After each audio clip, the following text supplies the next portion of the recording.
தமிழகத்தில் ஒரு வாரத்தில் 9 கொலைகள் நடந்துள்ளதாகவும் சட்டம் ஒழுங்கு சீர்கெட்டுள்ளதாகவும் காங்கிரஸ் கட்சியின் மாநில தலைவர் இளங்கோவன் குற்றம் சாட்டியுள்ளார்.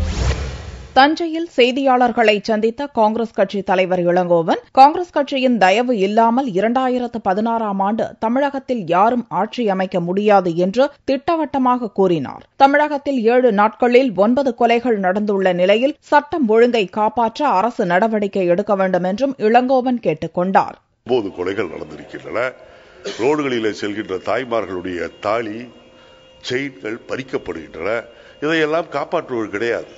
போலீசார் என்ன செய்கின்றார்கள் என்றால் டிஜிட்டல் பேனரை காப்பாற்றுவதில் அல்லது டிஜிட்டல் பேனரை அகற்றுவதில் தங்கள் வேலையை போக்கிக் கொள்கின்றார்கள். மக்களை காப்பாற்றுவதற்கோ திருடர்களை பிடிப்பதற்கோ அல்லது குண்டு வீசுகின்றவர்களை பிடிப்பதற்கோ, ஏனென்றால் பாரதிய ஜனதா கட்சி எங்களுடைய எதிர்க்கட்சியாக இருந்தாலும் கூட அவர்களுக்கே ஒரு மிரட்டல் கடித அளவுக்கு இன்றைக்கு தமிழகத்திலே சட்ட ஒழுங்கு கெட்டிருக்கின்றது. முல்லை பெரியாறு பிரச்சினையில் தமிழக அரசு ஆக்கப்பூர்வமான நடவடிக்கைகளை எடுக்க வேண்டும் என்றும் இளங்கோவன் வலியுறுத்தினார்.